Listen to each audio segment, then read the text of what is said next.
Salve, galerinha linda, maravilhosa, misteriosa do YouTube, tudo bem com vocês? Eu sou Bruna Oliveira, sejam todos muito bem-vindos ao canal Mistérios do Tempo. Quero pedir desculpas já pela nossa ausência na sexta-feira, mas foi por um motivo de saúde que já está resolvido, graças a Deus, e aqui estamos nós de novo para uma nova história. Já peço para vocês o like aqui no começo do vídeo, gente, porque isso é muito importante para o nosso engajamento.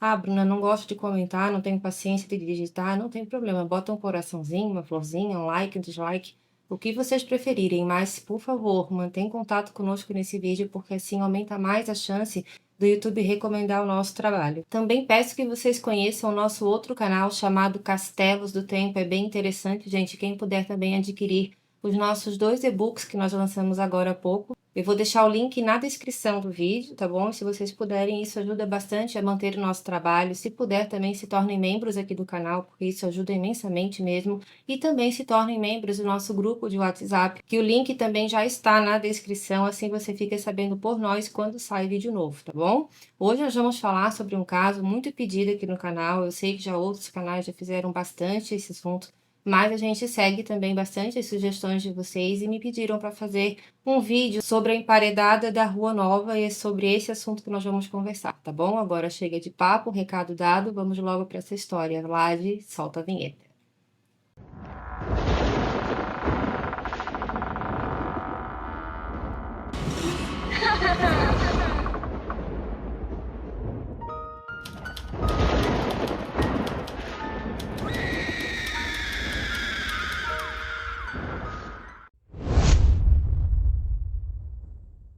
A Emparedada da Rua Nova, ela é uma obra do escritor brasileiro Carneiro Vilela, que já é falecido desde 1913 e também é uma lenda urbana recifense, que para muitos de lenda não tem é nada. Muita gente fala que isso tudo foi inventado, que isso tudo é um romance, que por causa do livro tal, enfim. Mas tem outras pessoas que já falam que não, que dizem que isso realmente aconteceu e que os moradores mais antigos dessa região falam que isso tudo é verdade. É uma coisa assim muito difícil de explicar até para vocês, porque uma pessoa ser emparedada viva é muito complicado. Imagina o desespero dessa pessoa.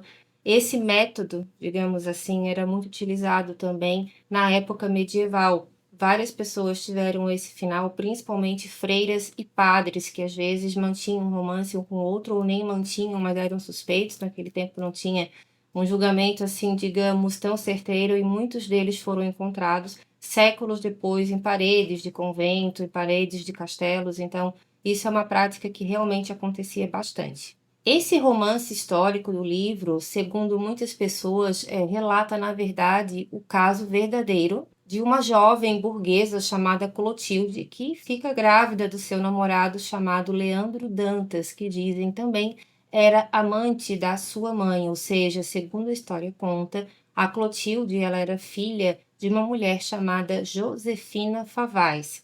Então a história meio que menciona ali que na verdade mãe e filha tinham esse romance com o mesmo homem, sem saber ou já sabendo, não sei, porque isso tudo também se mistura muito a uma lenda urbana, tá, gente? Então pode ser que na verdade isso não tenha acontecido da forma como é descrito, mas a história já começa toda errada por ali, né? Mãe e filha mantendo relacionamento com o mesmo homem, sendo que a mãe dela era casada com o pai da Clotilde, de um homem com um temperamento muito forte, muito difícil, dizem que até violento. Então era uma questão ali que provavelmente, se isso aconteceu, as duas também sofreram bastante na mão desse homem. A Clotilde, ela era a única filha de Jaime Favaz, que era um rico comerciante, e também da Josefina, como eu falei para vocês.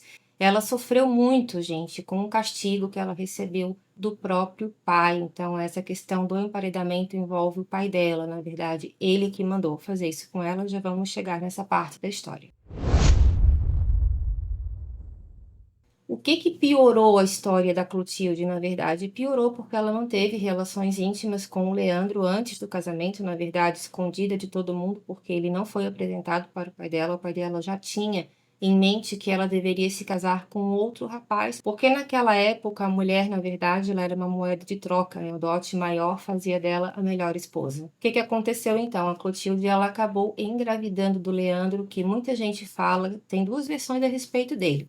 Tem muita gente que fala que ele fugiu, quando descobriu que o Jaime Favaz já sabia que ele se encontrava, inclusive, com a esposa, e outras fontes também falam que ele simplesmente desapareceu quando a Clotilde deu a notícia para ele que ele iria ser pai. Descoberta a gravidez e ao mesmo tempo a traição da sua esposa, o senhor Jaime Favaz ele tentou casar a sua filha Clotilde com um primo chamado João, só que ele se negou a casar com uma mulher que estava desonrada, né, porque ela já tinha mantido relações antes do casamento, e ainda por cima grávida.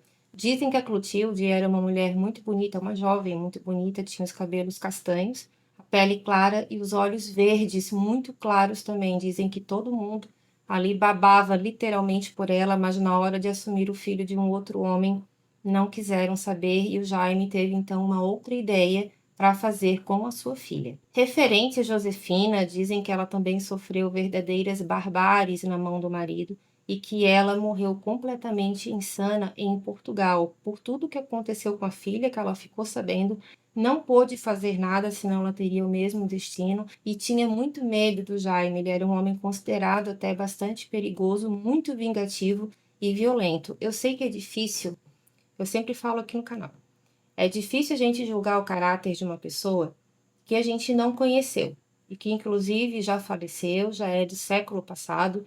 Só que tudo isso que eu estou falando para vocês, referente a ele ser vingativo, a ele ser violento até com a esposa e a filha, isso é descrito em todas as fontes, todas, inclusive no livro também está dessa forma. Tá? Então é onde pode misturar um pouco ali verdade com ficção, mas a gente sabe que muitas vezes as mulheres também, não só naquela época, mas hoje, sofriam muito também nas mãos, como sofriam muito nas mãos de um homem como o senhor Jaime Favaz. E um detalhe também, gente, o senhor Jaime Favaz, ele poderia ter abandonado a esposa, mas ele não quis se expor a essa vergonha pública e ele também acreditava que ficando com ele, ela teria o melhor castigo.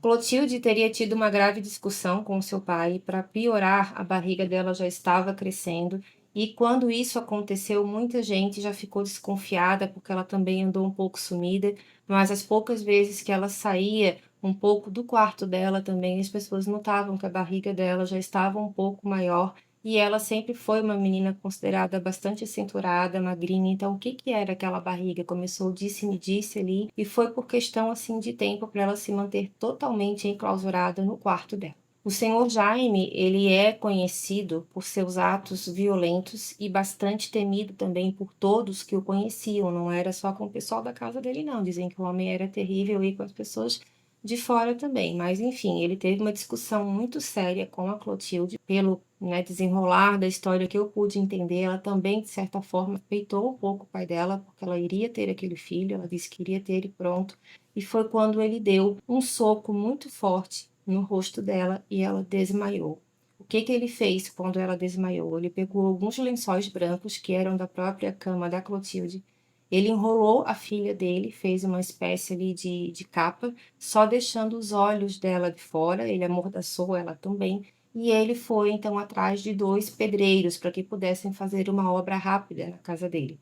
Chegando lá, os dois pedreiros viram então que se tratava de um emparedamento, mas eles foram obrigados a fazer, porque senão eles teriam graves consequências na mão do senhor Jaime Favaz. Mas o que torna isso ainda mais apavorante é que ela estava lúcida. Ela acordou quando ela já estava naquele estado ali de quase mumificação, vamos dizer assim, porque estava toda enrolada. Mas ele fez questão de deixar uma fenda nos olhos dela, que era para ela poder ver tudo o que estava acontecendo com ela, mas sem poder falar nada também. Então foi um ato que, se isso realmente aconteceu, esse homem ele era tudo menos pai, menos um ser humano, porque é uma coisa que não se faz com ninguém. Ah, e uma coisa também, gente, o que ajudou muito também na insanidade da senhora Josefina foi o fato dela ver tudo isso acontecer. Dizem que ela já não estava muito bem, que ela já estava ali à beira da loucura por causa dos maus tratos também que ela estava sofrendo nas mãos do marido dela e também sabendo que o destino da filha seria tão terrível. Então isso ajudou a ela a permanecer de uma certa forma também sem fazer nada por causa do problema psicológico que ela já estava passando. e também por medo do marido dela. Então, o que aconteceu? Um dos pedreiros, no momento em que ele estava colocando já os tijolos para emparedar ela, ela foi emparedada em pé. Algumas fontes falam que foi na parte de baixo do sobrado, porque eles tinham um sobrado de 4 andares. Então, embaixo era o comércio do senhor Jorge e em cima ficava então a casa deles. Então, algumas pessoas falam que esse esqueleto, né, que hoje se ainda está lá, porque pelo que eu sei não foi feito nenhuma busca, nenhuma parede foi quebrada, pelo menos eu não consegui encontrar. Se você souber de alguma coisa, deixa aqui para mim no comentário, tá, gente? E olha que eu pesquisei sobre essa história, tá bom? Então, algumas pessoas falam que se há realmente alguns restos mortais da Clotilde naquele sobrado, ele está ou na parte de baixo, que era onde o senhor Jaime mantinha o comércio dele, ou então que ela está no segundo andar, que era onde ficava o quarto dela. Então, pesquisadores garantem, médiums também que já visitaram o local, dizem que ela está entre esses dois pavimentos, né? Ou no térreo ou no primeiro andar, como muita gente fala, no segundo andar, mas na verdade o térreo era a loja do pai dela. Naquele tempo, era uma vergonha muito grande uma mulher perder a virgindade dela antes do casamento. Tinha aquela questão da honra, de ser desonrada, de desonrar a família, meu Deus do céu, que não podia, ainda mais grávida. Então, era uma época muito difícil para as mulheres, que até hoje ainda existem algumas pessoas que são muito rígidas com isso, mas naquela época era demais, assim, a mulher não tinha direito praticamente nada. Um dos pedreiros, assim que terminou o serviço, tá? E a Clotilde tentando falar alguma coisa, mas não podia. A última vez que foi visto alguma coisa dela foi através dos olhos desse pedreiro, quando ele colocou ali os últimos tijolos para poder fechar ela. Ela tinha os olhos muito verdes, claros, mesmo ele comentou isso porque ele foi na polícia. Só que a polícia, pelo que dá para entender na história, também não fez muita questão de resolver tudo isso, porque eles também tinham muito medo do Jaime Favaz, porque era um homem extremamente rico, poderoso, metido com pessoas muito perigosas também, e não sabemos se ali por trás dos panos também não rolou algum valor. Então, isso são deduções, todo mundo comenta, pode ser que ele tenha pago pelo silêncio da polícia na época, pode ser que o pedreiro também não tenha ido avisar, mas uma coisa é certa, esse pedreiro ele saiu da cidade por medo do senhor Jaime fazer alguma coisa contra ele, mas dizem que ele contou essa história em outros locais também, foi aonde se espalhou pelo Brasil todo, eu acho que até para fora dele, que esse emparedamento é realmente uma história real. Esse crime, ele teria sido cometido num sobrado na Rua Nova, por isso que é conhecida a história como a emparedada da Rua Nova. Hoje ele está localizado onde era o sobrado, hoje ele é na verdade um prédio, tá? Que segundo o neto do escritor Carneiro Vilela, tem a numeração da casa como número 200.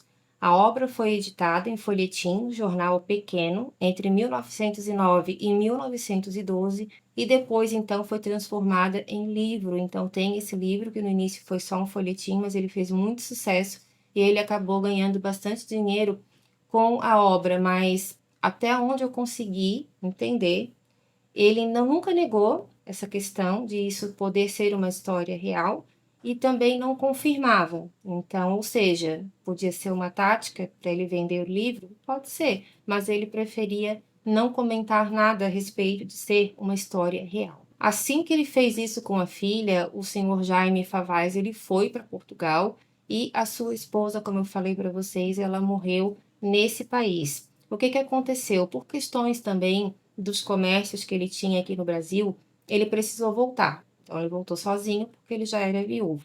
Aonde ele foi se hospedar?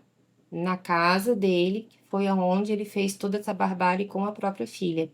E quando ele chegou, ele já teria sentido uma energia muito estranha, e isso ele teria comentado para alguns funcionários, tá? Pontos frios dentro de casa, e os funcionários falavam que também escutavam muitos barulhos, principalmente vindo das paredes. Então, a estadia dele nessa casa também não foi nada fácil, porque ele começou a sentir, ele começou a ver vultos, ele começou a sentir a presença da filha, mas ele permaneceu na casa até os últimos dias de vida dele. O senhor Jaime então começou a ouvir e ver coisas também, e ele disse, segundo a história conta, que ele teria visto a própria filha dele andar dentro de casa e também com o bebê nos braços. Mas ela era uma imagem, na verdade, fantasmagórica. Dizem que esse homem saiu na rua, que ele não conseguiu se controlar pelo tamanho do medo que ele sentiu, mas ele mesmo assim ainda preferiu ficar naquela casa porque ele achava que era uma coisa de questão de consciência, porque não é mencionado em nenhum momento se ele se arrependeu do que ele fez, se ele tinha esse remorso. Eu acredito que ele não tinha, senão ele não teria nem voltado para casa aonde ele fez essa barbaridade com a Clotilde. Há relatos de pessoas que passaram ao lado desse casarão durante a noite, onde supostamente, né, a moça foi emparedada, supostamente porque nenhuma moçada até então foi encontrada lá, pelo menos até onde eu pesquisei não foi. Essas pessoas, elas dizem ter escutado a voz de uma mulher pedindo socorro, alguns barulhos de cadeados sendo arrastados também pelo chão e fortes pisadas. Isso principalmente era relatado pelos funcionários do próprio senhor Jaime, que na época muitos deles também abandonaram o trabalho, eles não sabiam dessa história até então, que ela poderia estar emparedada ali, porque no dia que ele fez isso com ela, ele dispensou toda a criadagem dele para que ele pudesse ficar sozinho junto com os pedreiros. Então esses criados, eles voltaram, perceberam uma parede estranha, onde ficava o quarto da Clotilde, ou então a parte de baixo, porque há essa dúvida de onde ela possa estar realmente, e eles comentaram que não dava mais para ficar naquela casa, porque o barulho de choro de mulher à noite ninguém aguentava mais. E muitos funcionários também dele falaram que viram uma moça com as mesmas características da Clotilde, com a barriga já bem grande, e outros falam que ela já estava com um bebê no colo e que choros de criança também são escutados lá, dizem até hoje. Algumas pessoas também falaram que viram luzes estranhas dentro do sobrado, isso antes do senhor Jaime voltar de Portugal. Então já era uma casa considerada estranha, porque muita gente falava, principalmente quem trabalhava na parte do comércio, que eles escutavam barulhos em cima, no outro andar, na verdade. Muita gente foi lá para verificar se não era algum ladrão, alguma pessoa que teria entrado, e eles não perceberam, mas nunca nada foi encontrado. Mas esses barulhos assustadores aconteciam principalmente à noite. Quem passava lá perto, quem era vizinho também, percebia que as luzes desse casarão piscavam e acendiam a quase todo momento e que uma voz de mulher era escutada lá. Agora, na hora de verificar também mais próxima, dizem que até a polícia também chegou lá por queixas de moradores por causa dos barulhos, também nunca encontraram nada. Então, durante a noite, após a volta do senhor Jaime Favaz para casa, que esses fenômenos começaram a acontecer de forma ainda mais intensa e muitas pessoas também lá na época já acreditavam que esse homem poderia ter feito alguma coisa com a própria filha porque ela simplesmente sumiu. Ele disse que ela tinha viajado, depois ela conseguiu descer do quarto, foi até a venda, viram que não era bem assim, e a partir daquele momento ela ficou totalmente enclausurada. E dizem que quando ela foi emparedada, ela já estava com uma barriga bem saliente. A história inspirou Jorge Moura, Sérgio Goldenberg, Flávio Araújo e Teresa Frota a escreverem a minissérie Amores Roubados, exibida em 10 episódios pela Rede Globo em janeiro de 2014. Foi uma série que fez bastante sucesso também. 5 anos depois, então, a história ganha uma nova versão chamada Rugar com Fuego, que estreou em janeiro de 2019 na Telemundo, adaptado por Júlia Monteiro e José Luiz Acosta. Então, teve muitas obras também de teatro que foram inspiradas nessa história da emparedada da Rua Nova. Muita gente já foi atrás desse endereço também para saber como é que fica. Claro que hoje está tudo muito diferente daquela época em que isso tudo teria ou não acontecido. Então, eu espero que realmente seja uma lenda, que não seja verdade, que o próprio pai tenha feito isso com a filha, ainda mais no estado que ela estava, tá certo? Essa foi a nossa história de hoje, gente. Espero que vocês tenham gostado. Não esquece, deixa o like. Se ainda não é inscrito, se inscreva aqui no canal, porque isso é muito, mas muito importante mesmo para o nosso trabalho, tá bom? Não deixa de comentar. Pode botar qualquer coisinha lá, uma florzinha, um caminhãozinho, um pontinho, que isso já vai levar o YouTube a reconhecer como um comentário e como engajamento também, tá bom? Um beijo grande para cada um de vocês e até a próxima história. Tchau, tchau. Obrigado!